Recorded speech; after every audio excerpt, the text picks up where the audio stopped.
बोलो जयकारा बोल मेरे श्री गुरु महाराज की जय। सभी गुरुमुख प्रेमियों को सप्रेम जय सच्चिदानंद। वंदो चरण सरोज गुरु मुद मंगल आगार। जैसे वत नर होत हैं भव सागर से पार। गुरु जी के सुमिरन मात्र से नाशत विघ्न अनंत। तासे सर्वारंभ में ध्यावत हैं सब संत। अक्सर हम मोक्ष का नाम सुनते रहे और सुनते रहेंगे। मोक्ष चाहते भी हैं, या यूं भी कह सकते हैं कि हर इंसान मोक्ष चाहता है, लेकिन मोक्ष का अपना अपना नज़रिया है देखने का कि मोक्ष क्या है, मोक्ष किसे कहते हैं। कोई समझते हैं कि मरने के बाद मोक्ष मिलता है, भक्ति करने से मोक्ष मिलता है।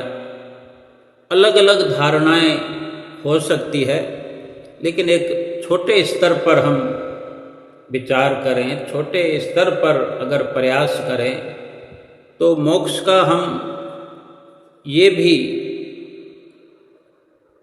मतलब निकाल सकते हैं कि पहले हम ये समझें कि मोक्ष क्या है। मोक्ष चाहिए तो सभी को, मोक्ष मिलेगा कैसे? सीधे सीधे मोक्ष का मतलब क्या है? किसी भी वस्तु से मोक्ष चाहिए, छुटकारा चाहिए, हम उस चीज़ से अलग हो जाते हैं। किसी वस्तु से, किसी सामान से जुड़ाव है, किसी वस्तु का इस्तेमाल करते हैं, किसी रिश्ते के साथ जुड़े हुए हैं और उसको अगर छोड़ दिया है तो हम कहते हैं मोक्ष मिल गया। इस संसार से मुक्त हो गए, संसार से मोक्ष प्राप्त हो गया। संसार को छोड़ दिया तो संसार से मोक्ष प्राप्त हो गया।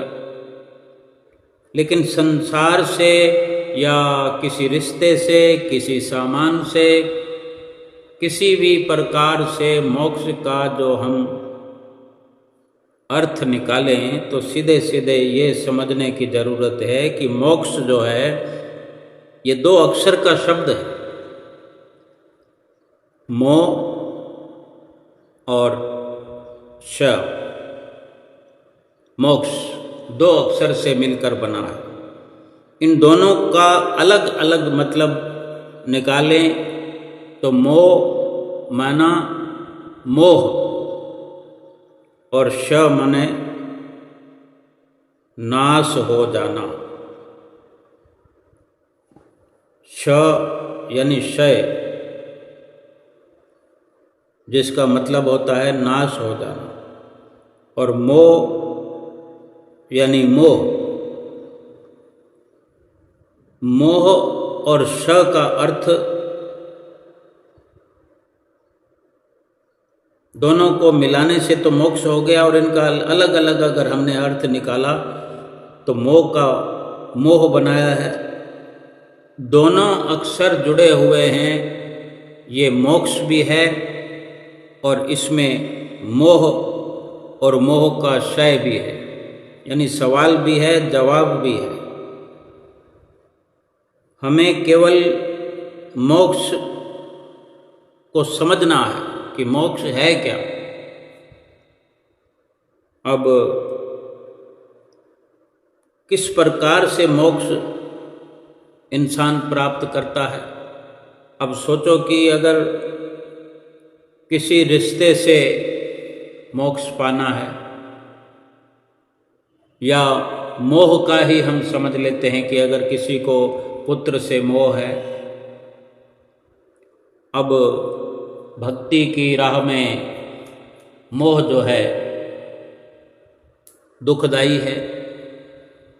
इस संसार सागर से पार होने के लिए मोह दुखदाई है। हर प्रकार से मोह जो है, मोह सकल व्याधिन कर मूला, सकल व्याधिन कर मूला। ये मोह जो है सभी दुखों की जड़ है। इस मोह से ही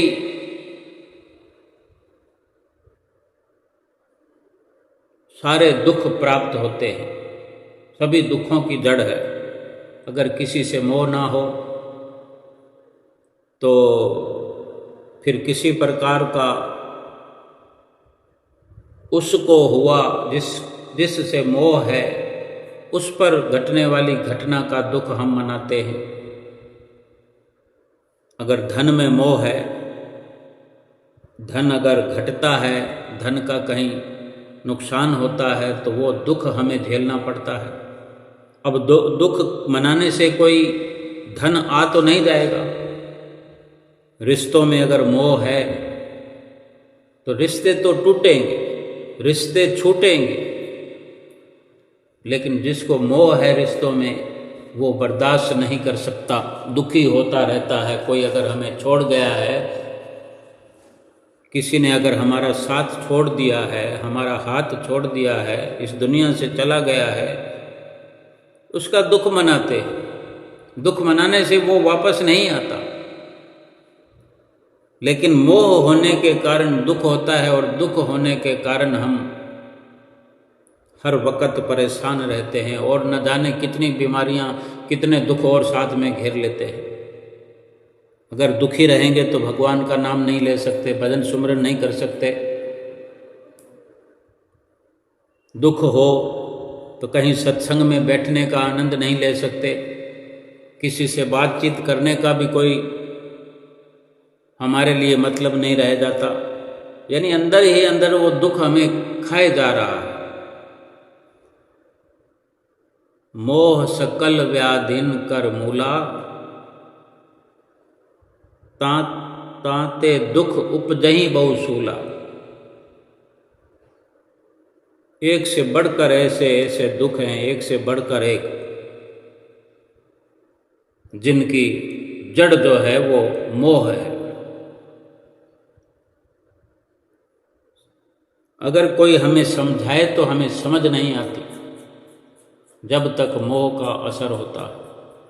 अब मोह का असर कम कैसे हो, मोह से छुटकारा कैसे हो, इसका नाश कैसे हो।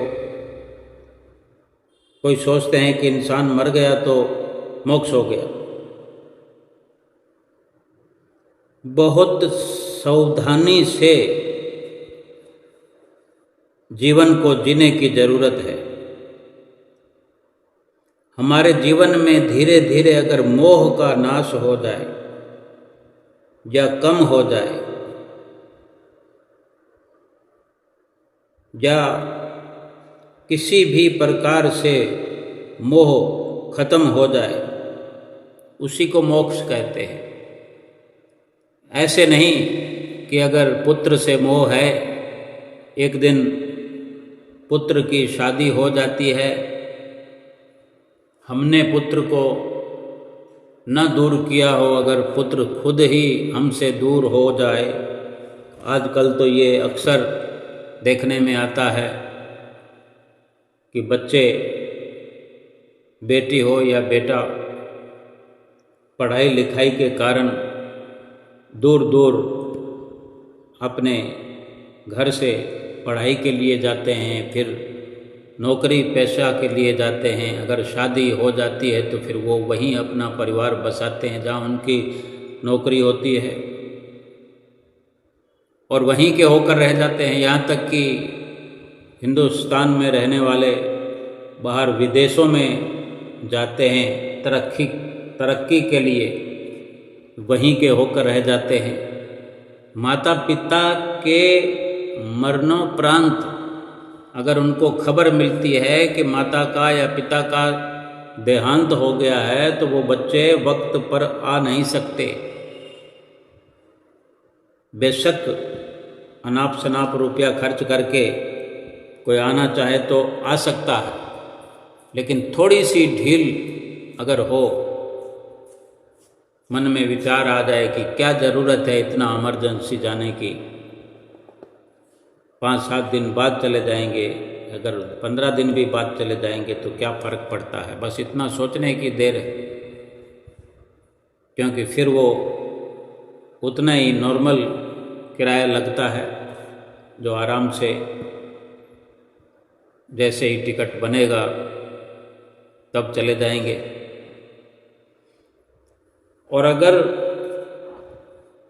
माता और पिता में दोनों में एक ही जिंदा हैं और उनकी भी खबर आती है कि अब वो नहीं रहे, पिता थे, पिता भी चल बसे, माता तो पहले ही चल बसी थी, अब अगर दोनों में से कोई भी नहीं है और संदेश पहुंचता है तो फिर कई कई महीने भी लग जाते हैं पहुंचने में। लेकिन हमारा विचार सिर्फ मोह का है, मोह को जानने का है कि मोह को कैसे दूर करना है। और अगर इस प्रकार का जीवन है तो अक्सर दूरी तो हो गई है। जिस्मानी तौर से जिस माता पिता का पुत्र में मोह है या पुत्री में मोह है, जिस्मानी तौर से वो दूर है, 2000 किलोमीटर दूर है या 7 समुंदर पार है, और सामने वाला बेटा जो है वो परवाह भी नहीं करता है, और हम भी दूर हो चुके हैं और हमारे मुंह से ये आवाज़ भी अक्सर निकलती है कि हमने मोह छोड़ दिया, हमें मोह नहीं है। लेकिन ध्यान से विचार करने की ज़रूरत है कि हमारे दिल में उन्हीं की याद बसी हुई है, उन्हीं बच्चों की, उसी पुत्र की आस लगी हुई है, उसी के लिए रात और दिन बेचैन रहता है दिल, उसी की कसक दिल में लगी है, उसी का ख्याल लगा रहता है। ये मोक्ष नहीं है, ये छूटना नहीं है। उस पुत्र ने तो छोड़ दिया मोह कब का ही, क्योंकि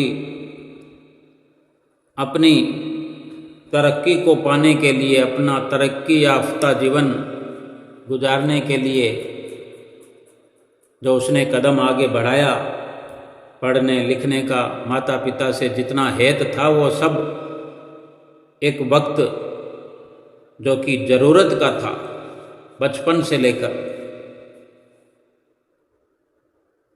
बच्चा पलता गया, बड़ा होता गया, लाड प्यार चलता गया,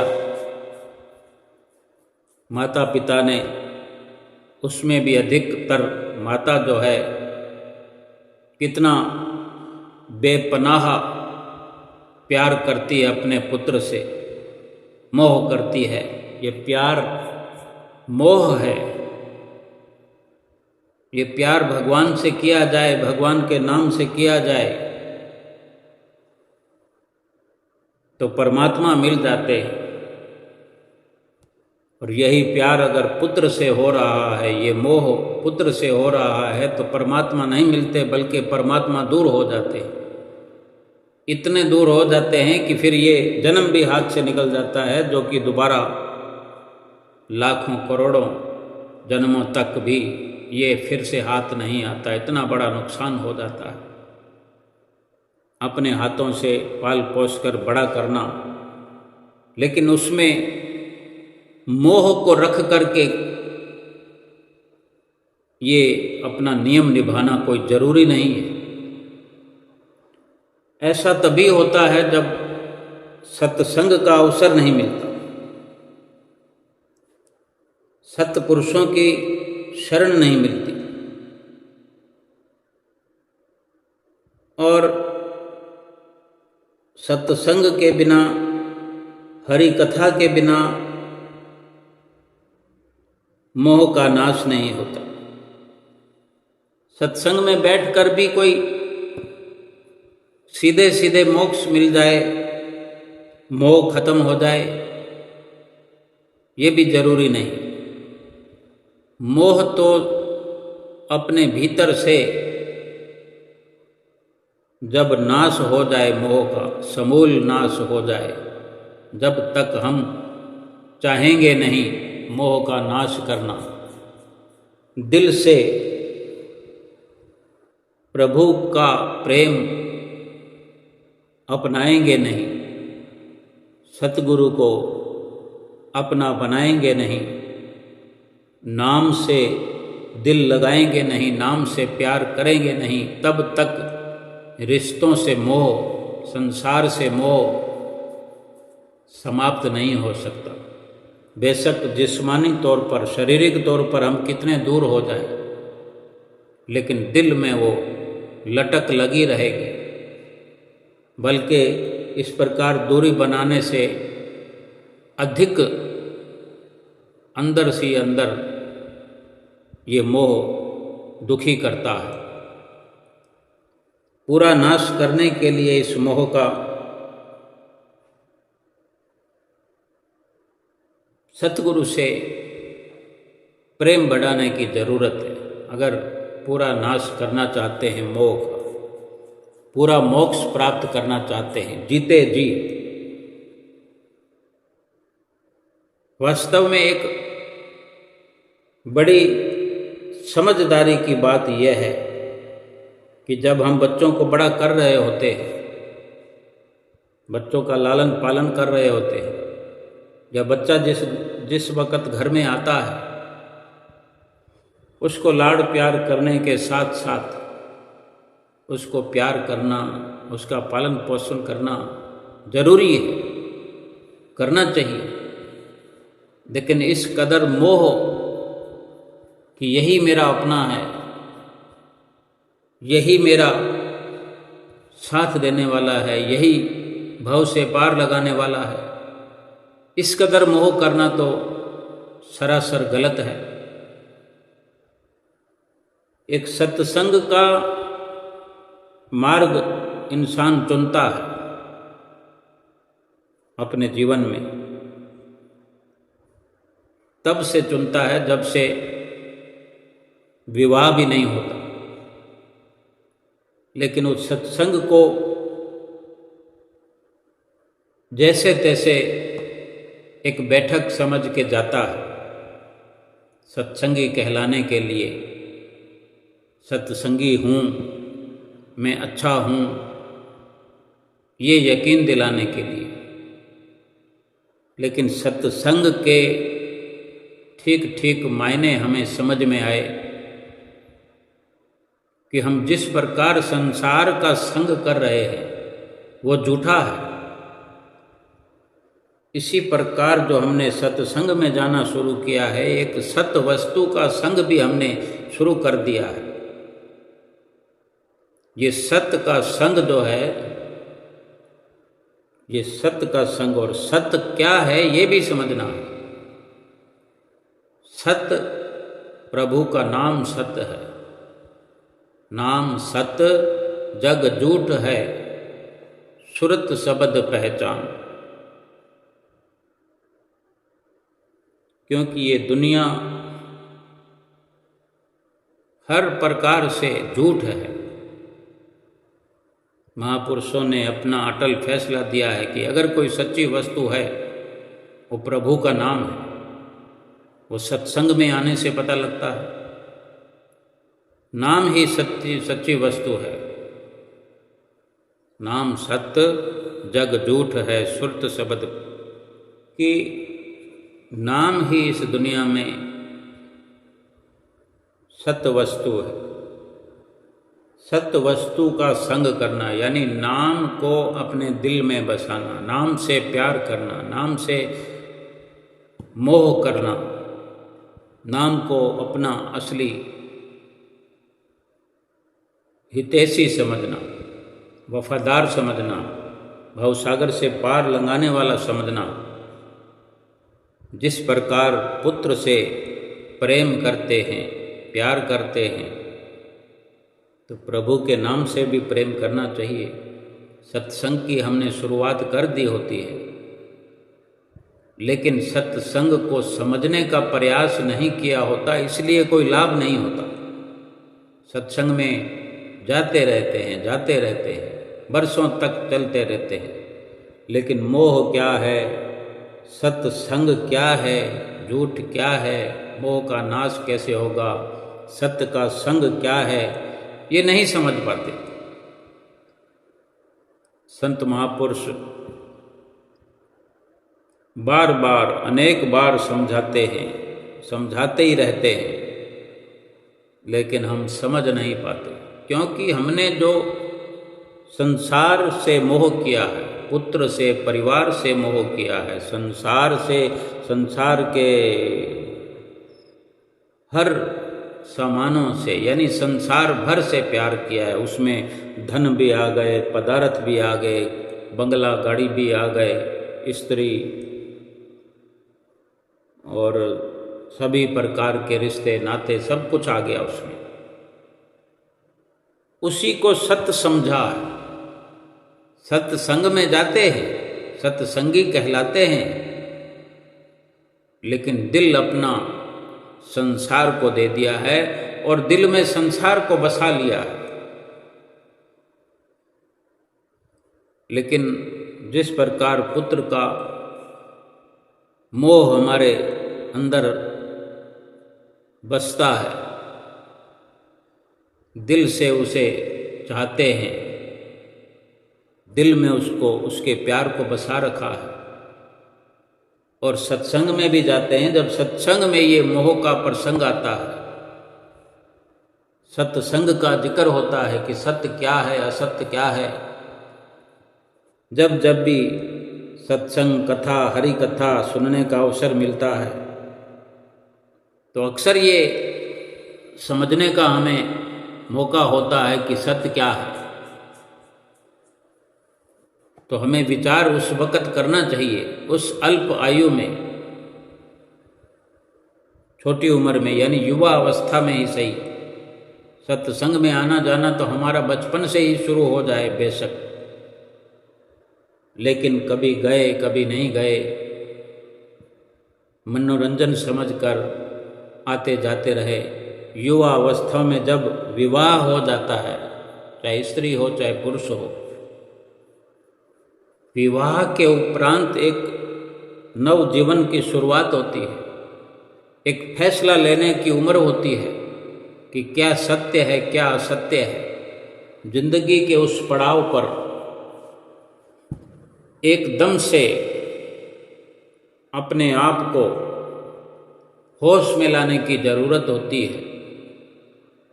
उस वक़्त सत्संग में बैठ करके अपने विचारों की ओर गौर करना चाहिए कि क्या मैं सत्य के साथ जुड़ा हुआ हूँ, सत्य के साथ जुड़ी हुई हूँ। जब सत्संग सुनकर आते हैं और जब सुन रहे होते हैं, अवश्य अपने विचारों में मंथन करना चाहिए।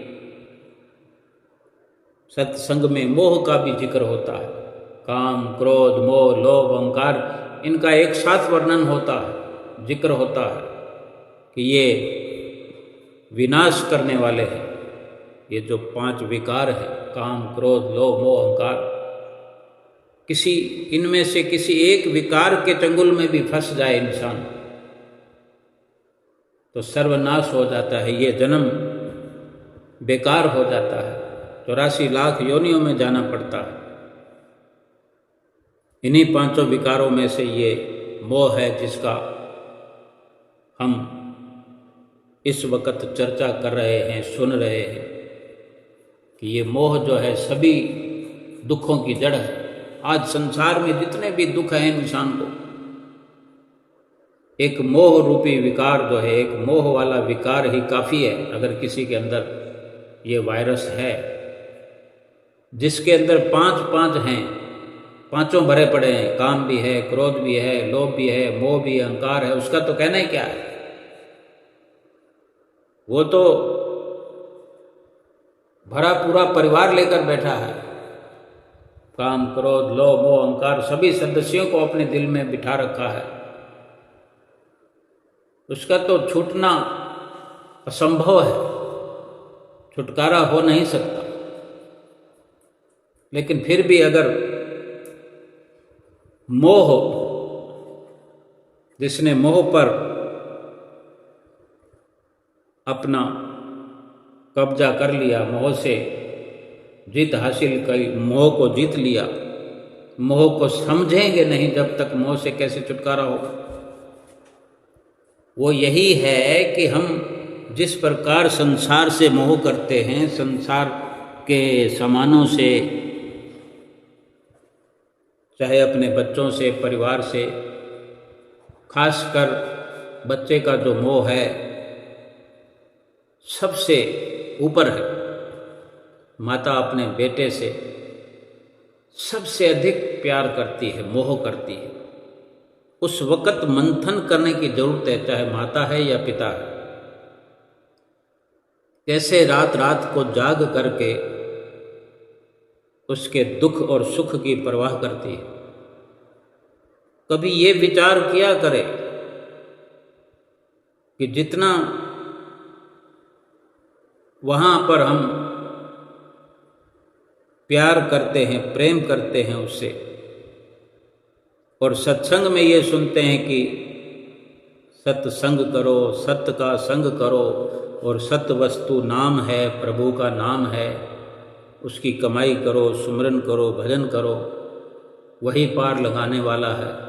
तो उस वक़्त क्यों नहीं तुलना करते कि ये सत्य है या ये सत्य है। फैसला तो सत्संग में बताते हैं। हम सत्संग में अगर जाते हैं तो फिर सत्संग का अनुसरण तो करना ही चाहिए।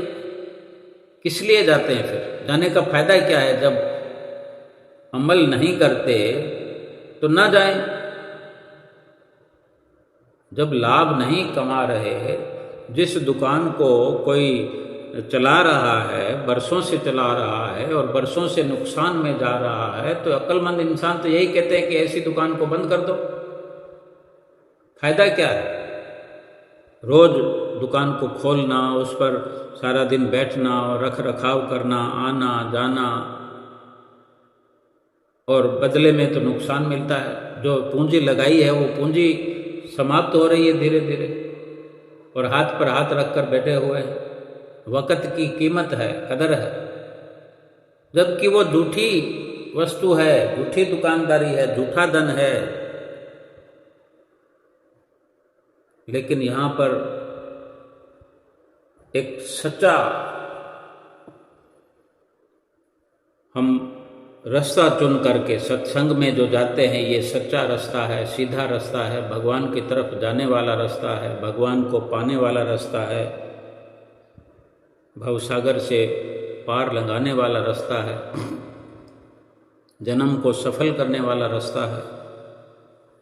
फिर वहाँ भी हमें विचार करना चाहिए कि हम अपने समय को जाया कर रहे हैं या लाभ उठा रहे हैं। जरूरी तो यही है कि लाभ उठाना है। साथ के साथ विचार करें कि सत्संग में जो वचन हमने सुने, चाहे घर में बैठकर भी अगर हम कोई सत्संग की पोथी पढ़ते हैं, कोई ग्रंथ पढ़ते हैं, हम अपनी स्वेच्छा से लाए हैं। कहीं बरसात में कोई सत्संग की पोथी बरस नहीं गई जो हमारे घर में आकर पड़ गई। कोई जबरदस्ती नहीं पटक गया, उसके भी पैसे खर्च के करके लाए हैं। चाहे सस्ती से सस्ती पोथी मिलती है, लेकिन हम खरीद कर लाए हैं, तो कुछ तो सोचा होगा कि हम ये क्यों लेके जा रहे हैं। सत्य का मतलब समझने के लिए, भक्ति का मतलब समझने के लिए, मोह का मतलब समझने के लिए, मोक्ष का मतलब समझने के लिए। फिर समझते क्यों नहीं हैं? जब हमें एक ही इशारा मिलता है कि भगवान के नाम से प्रेम करो, और फिर हम अगर विचार करें, वक़्त पर विचार किया हो बच्चे का लालन पालन करते वक्त ही ये मंथन किया हो ठीक से कि हाँ, बच्चे का पालन पोषण करना मेरा कर्तव्य है, पति का या पत्नी का रख रखाव करना हमारा कर्तव्य है, माता का, पिता का, सास का, ससुर का, जो भी परिवार है सबका, सबकी देख रेख करना हमारा कर्तव्य है। लेकिन ये सब का सब झूठा परपंच है। ये सारी रचना जो भी है हम कर्तव्य समझकर कर रहे हैं, वो भी सब के सब झूठे हैं। झूठा करार देना चाहिए उनको, क्योंकि भगवान की, संतों की, महापुरुषों की, ऋषियों मुनियों की ये वाणियां पुकार पुकार कर कहती है। उनका अनुसरण करना चाहिए और यही समझना चाहिए कि यही सत्य है, कि नाम सत्य है, बाकी सारा संसार झूठ है। सारे संसार से किया हुआ मोह, सारे संसार से किया हुआ प्यार प्रेम, वो सब झूठा है। फिर झूठ के साथ में क्यों खड़े होना, झूठ के साथ क्यों लगाव है? पति पत्नी से या पति पत्नी से, माँ बेटे से और बेटा माँ से। और बेटे ने अगर मोह छोड़ दिया है तो उसका ये मतलब नहीं है कि वो अपने कर्तव्य को भी छोड़ दे, वो उसके लिए सरासर गलत है। और अगर छोड़कर चला गया है, दूर चला गया है, तो माता पिता को भी अगर पहले से ही ये इल्म होता है, पहले से ये ज्ञान होता है, सत्संग का प्रकाश जिसके हृदय में होता है, जिसका दिल सत्संग के प्रकाश से रोशन होता है, जहाँ प्रकाश की रोशनी होती है, जो संतों के सत्संग के प्रकाश में रहता है, वो जानता है कि ये छोड़कर जाएं या ना जाएं, ये दूर देश में कमाई करने के लिए जाएं या इसी देश में रहें, इसी शहर में रहें, या एक घर में रहें, या रात और दिन हमारी सेवा करते रहें, लेकिन फिर भी इनका मोह करना तो सरासर गलत है, झूठ है। हाँ, अगर सेवादार बच्चे हैं, सेवा करने वाले हैं, आदर सम्मान करने वाले हैं, उनसे भी अगर प्रेम करना है तो भक्ति वाला, सत्संग वाला उन्हें भी पाठ पढ़ाया जाए, और उसी माध्यम से, सत्संग के माध्यम से, कि हम भी सत्य को अपनाए हुए हैं और वो भी सत्य को अपनाएं, वो भी नाम की कमाई करें, हम भी नाम की कमाई करें, सतगुरु के वो भी सेवक बने हों, हम भी सतगुरु के सेवक हों। इसी माध्यम से आपस में गुरु भाई वाला प्रेम करें, एक दूसरों के दिलों में झांक करके यही महसूस करें कि उसमें भी वही परमपिता परमेश्वर हैं, मेरे अंदर भी वही परमपिता परमेश्वर हैं, और वो भी सुमरन करने वाले हैं, भक्ति करने वाले हैं, और हम भी भक्ति करने वाले हैं। आध्यात्मिक दृष्टि से, आध्यात्मिक नज़रिए से एक आपस में संबंध बनाए हुए रखें। जो आज हम देखते हैं कि सत्संग में कितने गुरुमुख बैठे होते हैं, माताएं, बहनें, भाई, सब आपस में कैसे हाथ जोड़कर विनम्रता पूर्वक जय सच्चिदानंद कहते हैं। कोई दूसरे पंथ वाले होते हैं तो जैसे राधा स्वामी बोलते हैं हाथ जोड़कर, कितनी मधुर वाणी में, मीठे लहजे में ये उच्चारण होता है कि कुछ लेना देना तो है ही नहीं। और ऐसे ही अगर माता पिता और औलाद में संबंध हो, बड़ी शुरुआत तो यहीं से होगी। अगर यहाँ पकड़ हो गई, फिर न धन में मोह रहेगा, न घर में मोह रहेगा, न दुनिया से मोह रहेगा, न किसी और रिश्ते से। जब अपने पुत्र से ही मोह नहीं है, लेकिन प्रेम तो है, और प्रेम भी उससे है जो उस पुत्र के अंदर विराजमान परम पिता परमेश्वर बैठा है, और वही परम पिता परमेश्वर हमारे स्वयं के अंदर बैठा है। उसी नजरिए से, उसी से प्रेम करना है। एक आत्मा दूसरी आत्मा से प्रेम कर रही है। वो तो दोनों ही परमपिता परमात्मा की अंश हैं, दोनों आपस में हम जिन्स हैं, वो भी आत्मा है वो भी आत्मा है। लेकिन ये जिस्मों से प्रेम करना, मोह करना, शरीरों से मोह करना, ये झूठा, ये काल का ग्रास बनना है कि किसी भी प्रकार से संसार का मोह जो इंसान करता है। प्रभु परमात्मा के वचनों के अंदर रहना चाहिए और कारोबार दुनिया का भी करना चाहिए। जिस वक्त फल पक जाता है तो अपने आप ही पेड़ से टूट जाता है, ना तो फल को कोई तकलीफ होती है ना वृक्ष को कोई तकलीफ होती है। इस शरीर में आकर प्रभु परमात्मा पूरा मिल जाए, इस शरीर को जो हमने प्राप्त किया है, इसी शरीर में पूरे परमात्मा की प्राप्ति हो जाए तो सारे काम पूरे हो गए। ये इस शरीर मिलने का फल है, प्रभु के वचनों पर चलना, ये फल का पकना है। जो रोज रोज जितना हो सके भजन करते हैं, कीर्तन करते हैं, सुमरन करते हैं, नित्य नियम पूरे करते हैं, ये इस पेड़ को पानी देना है। प्रभु नाम के साथ एक मेघ हो जाना और इस प्रकार पक करके फिर टूट जाना।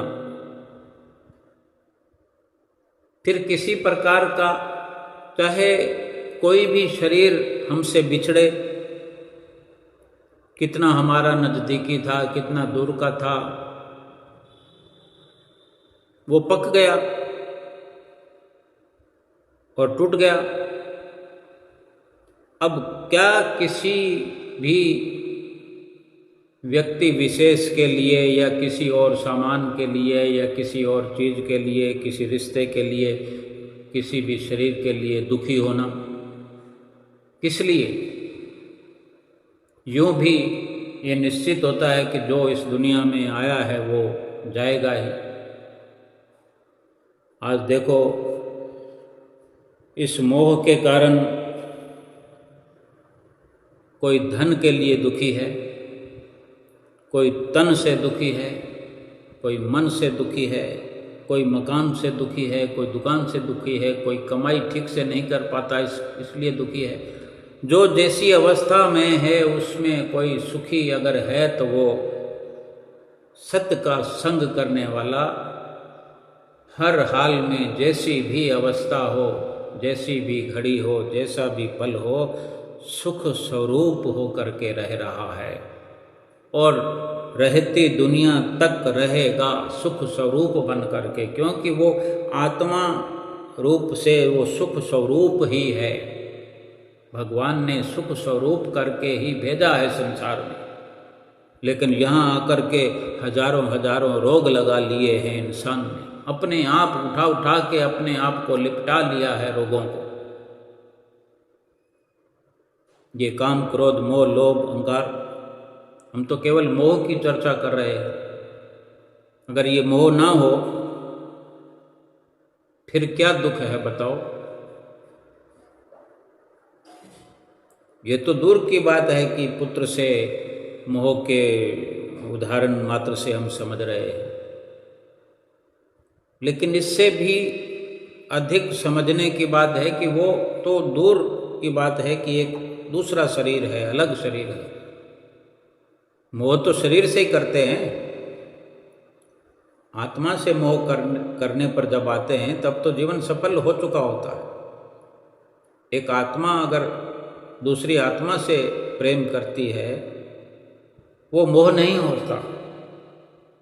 मोह तो मिली हुई वस्तुओं से होता है, जो यहाँ जन्म लेने के बाद में संसार में जो कुछ भी मिला उन्हीं से वो मोह किया। वही सब कुछ झूठा, जो पहले था, आज है और आगे रहेगा, वो तो अविनाशी है। अविनाशी का अविनाशी में कोई मोह नहीं, वो तो प्रेम है, वो तो एक अपनत्व है। ये सारा खेल ही मिली हुई वस्तुओं का और नाश हो जाने वाली वस्तुओं का है। जो वस्तु मिली है, जो रिश्ता यहाँ नया बन के आया है, वो बिनसेगा, वो तो नाश होगा। जो वस्तु मिली है वो भी नाश होगी। हमारी आत्मा पहले भी थी, आज भी है और आगे भी रहेगी।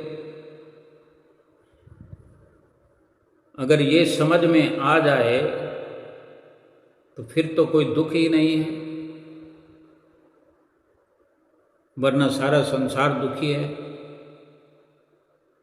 सुखी तो कोई सत्य का संग करने वाला है, जिसको ये पता है कि सच्चा तो नाम है, मालिक का बख्शा हुआ जो नाम है वही सच्चा है, और उसकी वो कमाई कर रहा है, सुमरन कर रहा है, भजन अभ्यास कर रहा है, और उसी से वो प्रेम करता है, उसी से लगन लगी हुई है, उसी को एकत्र कर रहा है, उसी में ढल गया है, उसी को दिल में बसाया है और उसी में दिल लगा हुआ है।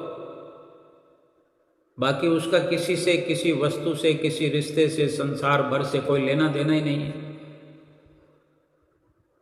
बहुत बड़ी बात यह है कि जो शरीर हमारा अपना है, ये भी बहुत दूर की बात है। हमारी आत्मा और शरीर का कहीं लाखों करोड़ों कोसों तक ही कोई लेन देन नहीं है, मेल जोल तो है ही नहीं। एक कोई, हम चाहे बीकानेर में रहते हों, राजस्थान के बीकानेर शहर में रहते हों, जहाँ का भुजिया मशहूर है, रसगुल्ले मशहूर हैं, नमकीन मशहूर है। कोई महाराष्ट्र से, पूना से आकर के कोई नौकरी करे, कोई काम धंधा करे। अब सीधे सीधे आते हैं तो कोई मकान बना थोड़ी रखा होता है यहाँ पर। पहले तो आकर कहीं ना कहीं ठिकाना ढूंढना होता है, फिर अपने वक्त के अनुसार मकान खरीद लिया जाता है, बना लिया जाता है। तो अब वो अगर काम धंधे के लिए अगर कोई इतनी दूर से महाराष्ट्र से चलकर राजस्थान में आएगा तो कहीं ना कहीं मकान तो किराए का लेगा। अगर किसी मकान में आकर के वो किराएदार बन के रहा है तो वहाँ उस मकान मालिक के साथ, अड़ोस पड़ोस के साथ मिलना जुलना तो रहेगा ही। किसी को नमस्कार करनी है, राम राम करनी है, किसी से कुछ लेना है, कुछ देना है, किसी से कुछ ले लिया, दे दिया, पानी की ज़रूरत पड़ जाती है, लाइट की ज़रूरत पड़ जाती है, लेकिन वो ले लेते हैं, दे देते हैं। लेकिन यहाँ जो असली लेन देन है मोह का, जो हमें 84 लाख योनि में भटकाता है, वो तो उससे तो कोई नहीं करेगा ना। वो उस प्रकार का तो कोई लेना देना कुछ भी नहीं है। लेकिन नज़दीक रहकर भी वो ऐसे लगता है जैसे कोई लाखों पलों की दूरी हो या हजारों किलोमीटर की दूरी हो, और इससे भी ज़्यादा दूरी समझ लेते हैं। कोई किसी को दिल में नहीं बसाता, और वो किराएदार बन के रह रहा है, उसकी दिहाड़ी बनी है, उसका बिजनेस चलता है कि नहीं चलता है, किसी को इससे कोई दुख तकलीफ नहीं होती। लेकिन अगर उसी को कोई दिल में बसा लेवे, कोई रिश्तेदार बना लेवे, संबंधी बना लेवे, तो दुख चालू हो जाए। उसको जुकाम भी लग गया तो फिर इस बात का भी दुख हो जाएगा, जिसने उससे मोह कर लिया है, संबंध बना लिए। संबंध बनाते ही संबंध बनने की देर है, मोह होने की देर है। संसार में, हमारे शहर में हजारों लोग सड़कों से चले जा रहे होते हैं, कितने ही एक्सीडेंट रोज होते हैं सड़क पर। जब तक कोई किसी के गहरे संबंध वाला नहीं दिख पड़ता, तब तक कोई किसी के लिए रोता है क्या? घायल अवस्था में हम सड़क पर देख करके तमाशबीन खड़े देखते रहते हैं। सोचते हैं कि वो कर लेगा, वो कर लेगा, वो उठाकर अस्पताल ले जाएगा। अगर हम अपने थोड़ा सा समय का त्याग करके उसकी मदद करते हैं, उठाकर अस्पताल भी ले जाते हैं, लेकिन दिल में नहीं बसाते, वो मरे या जिए किसी को कोई फर्क पड़ता है। वही अगर अपना घर का बंदा हो, खासम खास हो, अपने घर का, अपने ही परिवार का, अपना खून हो, किस प्रकार रूह कांप जाती है हमारी। ये एक उक्ति बनी हुई है कि रूह कांप जाती है, लेकिन रूह तो शरीर से कोसों दूर है। ये रूह किराएदार इस शरीर के अंदर है, ये शरीर मकान है। इस शरीर से अगर जुड़ाव है इस जीव का, तो ये बेइंतहा दुख का कारण है। अगर ये सोचा जाए कि ना कोई लेना है ना कोई देना है, अगर कोई लेना देना है तो इतना ही बस कि ये शरीर जो है भजन सुमरन के काम आ रहा है, काम आएगा, इसलिए इसको संभालना है, इसलिए ही इसको रोटी कपड़ा देना है। और ये अगर कहीं टूट फूट जाए, कई बार टांग टूट जाती है, हाथ टूट जाता है, ठीक हो जाता है, कई बार लगता भी नहीं, कट जाता है, ऐसा अवसर होता है, अंग भंग हो जाता है। तो जहाँ मोह नहीं होता शरीर से, वो इस बात का भी दुख नहीं मनाते। जब अपने शरीर के साथ ऐसा संबंध है, मोह पर काबू है, तो दुखों से इतनी दूरी बनी रहेगी। जैसे आत्मा की शरीर से दूरी बनी रहेगी, ऐसे ही दुखों से भी दूरी बनी रहेगी। बाकी तो फिर संसार का मोह या संसारों के सामानों का मोह, ये तो फिर कुछ कहने की ज़रूरत ही नहीं है। जब अपने शरीर से ही मोह, और ये सब कैसे संभव है? सत्संग में। साधारण से साधारण मनुष्य भी सतगुरु से प्रेत करके उनकी कृपा द्वारा ऐसी ऐसी अनुभवी बातें करने लगता है, जो बड़े बड़े विद्वान वर्षों के वर्ष भक्ति करते हुए अपने अनुभव में नहीं ला सकते। ये सतगुरु की महिमा है। जिसने दिल से अपना लिया, मोह से छुटकारा पा लिया, जिसने मोह अपने सतगुरु के बख्शे हुए नाम से कर लिया, जिसने नाम को अपना बना लिया, उसका पूरे संसार से मोह छूट जाता है। और जिस वक़्त भी ये इस मोह पर काबू पा लें, उसी वक्त मोक्ष है। चाहे हम अपने जीवन के आधे पड़ाव में ही इस स्थिति पर आ जाएं, तो हमने समझो बाकी का जीवन मोक्ष में ही व्यतीत करना है। कितना वो सुंदर हमारे लिए जीवन हो सकता है। हर घड़ी जीवन की मोक्ष वाली हम अपनी आँखों से देखते रहेंगे, जीवन भर लाभ उठाते रहेंगे कि कैसी होती हैं मोक्ष की घड़ियाँ, मोक्ष के पल, केवल एक प्रभु के प्रेम में लगा हुआ। हम रोज गाते भी हैं कि गुरु सेवा अहंकार मिटावे, सेवक पद कोई जन पावे, कर निष्काम भाव दृढ़ सेवा, पाइये चार पदार्थ मेवा। सतगुरु के वचनों पर चलते रहें, सत्य का संग करते रहें, सत्य के साथ संबंध जोड़ें, सत्य के साथ प्रेम करें, सच्चे नाम से प्रीत लगाएं और हर पल सुख से व्यतीत करें और ये लोक परलोक दोनों सुहेला करें। बोलो जयकारा बोल मेरे श्री गुरु महाराज की जय।